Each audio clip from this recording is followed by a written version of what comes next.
Okay, so um, have you ever felt that incredible surge of motivation when you're around other people? Oh, definitely. You see a friend just crushing their fitness goals, or maybe a colleague launches this amazing project. And you get that rush, right? Like, yes, I'm going to do that too. Exactly. You're inspired, you feel energized, totally ready to conquer the world. Mm-hmm. And then the moment you're alone again, it just kind of dwindles or maybe disappears completely. Yeah, it's almost like your personal battery needs plugging into someone else. Right. Like an external charger. So what's really going on there? Well, that's what we're digging into today. Today, the deep dive, we are tackling exactly that. Why we might lose that focus, that drive, when we're solo. And what are the core psychological principles behind it? Yeah, and our mission really is to pull out some key insights from how a psychiatrist might approach building self-drive. We want to give you a kind of roadmap, right, to cultivate a more sustainable internal source of motivation. Exactly. We'll explore the why first and then jump into some, really concrete strategies you can actually use. Okay, so where do we start? What's the first step in kind of reshaping that internal landscape, Yeah. especially thinking about why the drive vanishes in solitude? Well, what's really insightful, looking at it from a psychiatric perspective, is that we often misdiagnose ourselves. This is diagnosed. How so? We mistake that temporary jolt, that external push, for real, sustainable internal drive. And that leads to these cycles of, burnout and frustration. Yeah. Understanding this difference isn't just about words, it's about finding the root cause of why our motivation feels so unreliable. So let's break that down then. Extrinsic versus intrinsic. Exactly. Extrinsic motivation, it comes from outside factors, that feeling you get when you see someone else's shiny new car, for instance. It might spark that thought, hey, I want that too. Or maybe it's getting approval from others, wanting a reward, or even avoiding some kind of punishment. Right. Stuff outside of you. Precisely. And this type of motivation, because it's tied to an external thing, it's often pretty short-lived. Okay. It fades when the reward isn't there, or when the audience, so to speak, disappears. It's like a sugar rush for your ambition feels powerful for a bit, but then crashes. A sugar rush? I like that. So the opposite is? Intrinsic motivation, that comes from within you. It's the actual joy you get from the process itself. Okay. Or the satisfaction of mastering a new skill, or that sense of personal growth when you're working on something just because you genuinely value it. So it's about the doing, not just the getting. Exactly. This internal drive is way more sustainable because it's fueled by your own values, your own desires, not by what others are doing or what you might get out of it externally. And you're saying we often mix these up. Constantly. We feel that external spark and think, this is it, I'm motivated, but it's not built on a solid foundation. That's why understanding the difference is so critical. I appreciate that clarity. But let me just play devil's advocate for a second. You're for it. Isn't there a case to be made that sometimes that initial external spark, even if it's fleeting, is exactly what some people need to just get started? That's a really fair point. And yes, from a clinical view, extrinsic motivation can be a useful kickstart. Absolutely. Okay. It can definitely help you overcome that initial inertia, especially when starting something totally new or challenging. Think of it as a helpful nudge onto the path. Right. Gets the wheels turning. Exactly. The danger, though, is when we mistake that nudge for the engine itself. We can use that external energy to get going, sure, but then the real work begins. Consciously shifting to identify the intrinsic parts, the personal growth, the skill development, the satisfaction, those are the things that will keep you going when the external push inevitably fades. I see. A psychiatrist's goal here is to help you build your own engine, not just teach you how to rely on tow trucks, if that makes sense. That makes perfect sense. Building your own engine, not relying on tow trucks. I like that analogy.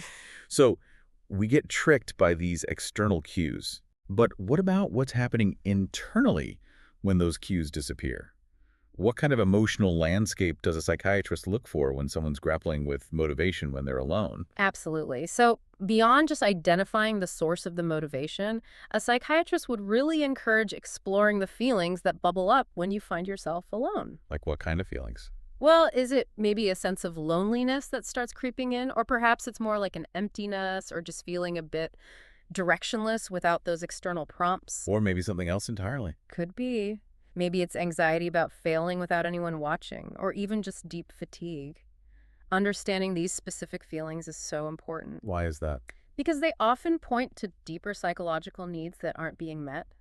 needs for connection maybe, or purpose, or sometimes just genuine rest. So it's not just about pushing through. Not at all. Identifying those feelings is the first step toward addressing them effectively. It's about recognizing and validating those internal signals rather than just trying to ignore them or power through. That's a powerful distinction. It's not just what you're doing, but how you're feeling while doing it or not doing it. Precisely. So, okay, once we understand where motivation might be coming from, extrinsic or intrinsic, and we've acknowledged those underlying feelings, how do we actively start cultivating more of that intrinsic kind? What's the first real step to reshape things internally? Right. This is where we start shifting the why. It gets really interesting here. It's not just about setting goals, it's about connecting those goals to something much, much deeper than just surface level desires. Okay, so give me an example. All right, let's take your initial motivation. I want a nice car. We dig into that. A psychiatrist might ask, okay, what does that car truly represent to you? Ah, okay. Not just the object itself. Exactly. Is it the freedom of the open road? Is it the security of knowing you can rely on it, get anywhere? Or maybe it's that sense of achievement, proof that you've earned something significant. They're finding the value behind the goal. Precisely. By connecting your aspirations, the car, the promotion, whatever it is, to your core values like freedom, security, mastery, maybe even family, Yeah. you give them so much more meaning. It sounds like you're making it more personal, less about just the thing. You are. It's almost like creating a psychological GPS for yourself. It ensures that every step you take, even the boring or difficult ones, is still pointing you towards your true north, not just towards a shiny object. And that makes it less dependent on what other people think or do. Exactly. It becomes rooted in who you are and what truly matters to you. From a clinical standpoint, this builds a much stronger emotional anchor for your efforts. It makes your motivation more resilient when external factors change. Okay, so it's about digging deeper, finding that core value. That sounds like it creates a much stronger internal anchor, like you said. But then, how do you keep that anchor firmly planted when you're grinding away alone day after day? It seems easy to lose sight of that big why in the middle of all the daily tasks. That's a really important question. And it brings us to another critical aspect, something we often focus on in therapy: process orientation. Process orientation, meaning? Meaning focusing on the process, not just obsessing over the final outcome. It's so easy to get fixated on the end goal, that dream car, the finished novel, whatever. Right. But the path to get there can feel incredibly long and difficult, especially when there aren't external cheerleaders around. Yeah, that's when the doubt creeps in. Exactly. In therapy, we see how a lack of perceived progress can totally derail even highly motivated people. Yeah. So celebrating small victories isn't just some feel-good platitude. It's more than that. Oh, much more. It's a critical cognitive reframing technique. It builds self-efficacy, that belief in your own ability, and it actively disrupts those negative thought patterns that whisper, you're not getting anywhere, just give up.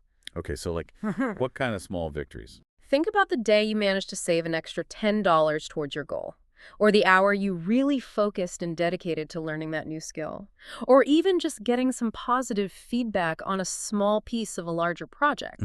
Those little things. Those little things, each one builds an internal sense of progress and competence. It reinforces your capability and drive, totally independent of the final result. It creates this continuous feedback loop of internal validation that keeps you going. So you're constantly feeding your own motivation. You are. I often work with people who feel completely overwhelmed by huge goals. They think they need some massive personality transplant. Right, like they need to become a different person. Yeah. But often what we find is that small, consistent actions, like just committing to scheduling 15 minutes each morning to organize their workspace, or making one sales call, that can be the profound catalyst for sustained drive. It's rarely about a dramatic overnight shift. It's about those intentional, almost mundane daily commitments. That idea of celebrating small wins, it feels incredibly practical. And it brings to mind that old saying, motivation is fleeting, but discipline is a muscle. That's an excellent way to put it. So how do we actually build that muscle, especially when we're operating solo? Well, seeing it as a muscle is helpful because from a psychiatric viewpoint, discipline isn't just about raw willpower. It's about building a solid internal scaffolding. Scaffolding. Yeah, we're essentially training our brain, specifically the prefrontal cortex, to override those impulses for immediate gratification or reacting solely based on short-term emotions. We're creating new neural pathways that make consistent action feel less draining over time. So it gets easier with practice. It does. Yeah. That consistent effort is what carries you forward when your motivation inevitably takes a dip. Okay, so what are some strategies to build this Yep. scaffolding? One really powerful strategy is establishing morning ritual. Oh, I've heard about those. They can be simple.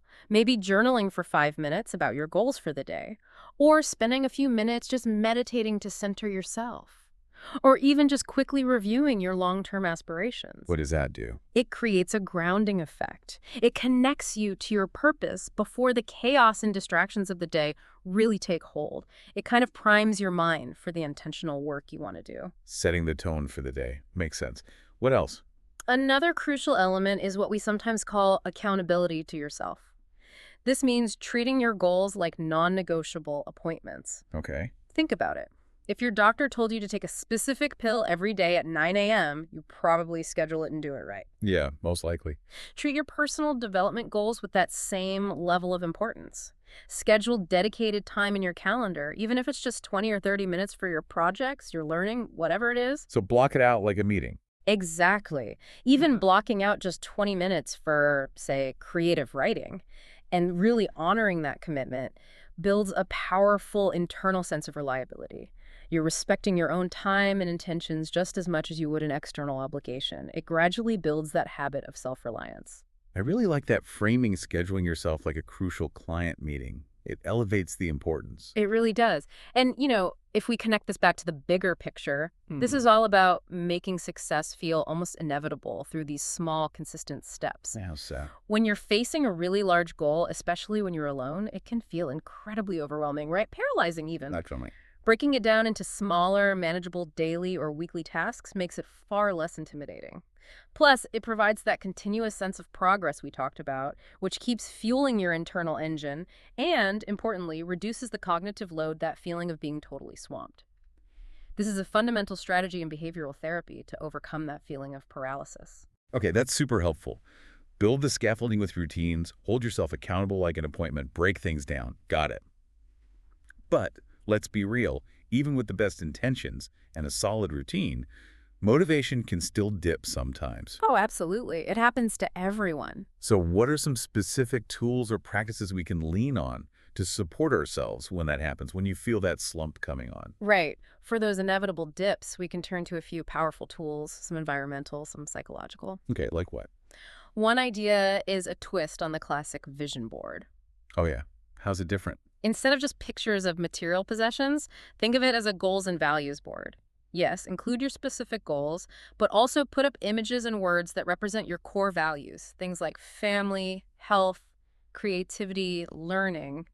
Connecting back to that deeper why. Exactly. So instead of just a picture of a luxury car, you might also have an image of a peaceful hiking trail representing freedom, or a photo of your family representing connection, maybe a certificate image for mastery. That's a broader picture of what matters. Precisely. It serves as this constant, private reminder of what truly drives you deep down, keeping your intrinsic why right there in front of you, especially when you're alone. It's a powerful visual anchor. I like that. A goals and values board. What else? Another key practice, this one rooted in cognitive behavioral therapy, is mindfulness and self-awareness. Okay, how does that apply here? When you notice your motivation starting to slip, instead of immediately getting frustrated or just giving up, you practice simply observing that feeling without judgment. So just noticing it. Just noticing it. You acknowledge, okay, I really don't feel like doing this right now, or wow, I'm feeling a bit overwhelmed. This creates a little cognitive pause. It separates the feeling from the need to act on it immediately. Create some space. Exactly. And then, gently but deliberately, you redirect your focus back to the task at hand, even if it's just for 5 minutes. This teaches you to separate your feelings from your actions. It stops temporary emotional states from completely derailing your progress. You're building that inner muscle to choose your response. Choosing your response, not just reacting. Powerful. Any other tools? Journaling. It remains an incredibly powerful tool for self-reflection. How can journaling help specifically with motivation? Well, we might suggest specific prompts like, what was the most motivating part of my day today? Or, what specific thing did I do today that aligns with my long-term goals? So it's directed reflection. Right. It's not just about venting or recording events. It helps you actively track your progress, identify patterns in when your motivation dips or surges, and reinforce that crucial connection between your small daily actions and your ultimate aspirations. It's like having a constant private conversation with your most intentional self. It helps you self-coach and build resilience over time. Those are fantastic, really practical strategies for building that inner strength. But let's be honest again, for a lot of us, social cues have been a primary motivator for a long time. That's very common. So how do we find a healthy balance? If we're trying to cultivate this deep internal drive, do we just need to cut ourselves off from external inspiration entirely? Or is there a way to integrate it more constructively? Oh, definitely not about cutting yourself off. It's much more about reframing that social component, not eliminating it. Reframing how? Instead of seeing social events or other people's achievements primarily as a source of competitive pressure or like a measuring stick for your own worth. Which is easy to fall into. So easy. Instead, we learn to view them as opportunities for genuine connection and, yes, inspiration. You can absolutely learn from others' successes, celebrate their wins, feel genuinely inspired by their journeys without letting it trigger that sense of inadequacy or that frantic need to keep up in a way that just burns you out and depletes your intrinsic drive. So finding positive mirrors, not comparative ones. Beautifully put. Positive mirrors, exactly. Yeah, and what about actual support? The idea of a deliberate support system for your goals is incredibly valuable when you're building internal drive. This could involve finding an accountability buddy. Someone else working on goals too. Ideally, yes. Someone who also has things they're striving for. But, crucially, the focus isn't on competition. It's about creating a mutually supportive relationship. How would that work? You might check in regularly, maybe once a week. Share what you plan to accomplish. Discuss challenges you're facing. Offer encouragement. It's about mutual support. So it's supportive, not competitive. Exactly. That mutual support can be incredibly fortifying. It acts like a healthy external scaffold while your internal one is still getting stronger. It ensures you're not feeling completely isolated on your journey. That makes a lot of sense. Finding healthy ways to connect and support rather than compete or rely. Precisely. Well, this brings us towards the end of another really insightful deep dive. What we've explored today, really, is a psychiatrist's approach to cultivating motivation. And at its heart, it seems to be about this shift. A shift from relying on external things to building something deep, resilient, and internal. So what does this all mean for you listening right now? Yeah, what's the takeaway? I think it means focusing on building that strong foundation of self-discipline, establishing those consistent routines we talked about, and getting really clear on your personal values, your why. It's foundational work. It is. The goal isn't just hitting a specific target, but integrating your aspirations so deeply into your sense of self that they just become part of who you are. So it's less about doing motivation and more about being motivated. That's a great way to put it. The idea is that your goals should live not just in your brain, like some fleeting thought that can be easily swayed, but truly in your soul, if you will, guiding your actions consistently, regardless of who is or isn't watching. Building a core that sustains you. Exactly. Making your motivation less a product of circumstance and more just an inherent aspect of your identity. That definitely leaves us with something to think about. And perhaps it raises an important final question for you to consider, to explore on your own. If true, sustainable motivation really does come from within. What's one small internal commitment you can make to yourself, starting today, that no external force, no praise, no pressure, no comparison could ever replicate?